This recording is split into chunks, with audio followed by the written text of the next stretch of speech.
അപ്പോൾ നമുക്ക് ഇന്ന് സിമ്പിളായിട്ടൊരു പാസ്ത ഉണ്ടാക്കാം. അപ്പോൾ നമ്മൾ എല്ലാം റെഡിയാക്കി വെച്ചു. പാസ്ത എന്നൊക്കെ പറയാം, പക്ഷേ മാക്രോണിയാണ് സാധനം. ഞാൻ പക്ഷേ പാസ്ത എന്ന് പറയും. ഓക്കെ, അപ്പോൾ നമ്മൾ ചട്ടി വെച്ചു, നെയ്യ് ഒഴിച്ചു. പിന്നെ നമ്മൾ ഇട്ടത് വെളുത്തുള്ളിയാണ്. എനിക്ക് വെളുത്തുള്ളിയുടെ ഫ്ലേവർ ഭയങ്കര ഇഷ്ടമാണ്. ഭയങ്കരമല്ല, കൂടിപ്പോയാൽ ഇഷ്ടമല്ല, എന്നാലും കുറച്ച് ഇഷ്ടമാണ്. അപ്പോൾ നമ്മൾ ഷെസ്വാൻ സോസ് ഒഴിച്ചു. ഇതാണ് നമ്മുടെ മെയിൻ സാധനം. ഇതില്ലെങ്കിൽ അത് ടേസ്റ്റ് ഉണ്ടാവില്ല പാസ്തയ്ക്ക്. അപ്പോൾ നമ്മൾ വേവിച്ച് വെച്ച പാസ്ത എടുത്ത്, പാസ്തയല്ല മാക്രോണി ഇട്ടു. അതന്നെ വേവിച്ച് വെച്ച എടുത്തിട്ടു, 2 ഇളക്കി. പിന്നെ നമ്മൾ കുറച്ച് ചീസ് ഇട്ട് കൊടുത്തു.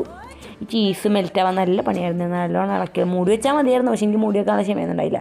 അത് ഇട്ടിട്ട് അങ്ങോട്ടും ഇങ്ങോട്ടും ഇളക്കിയത് ശരിയായി.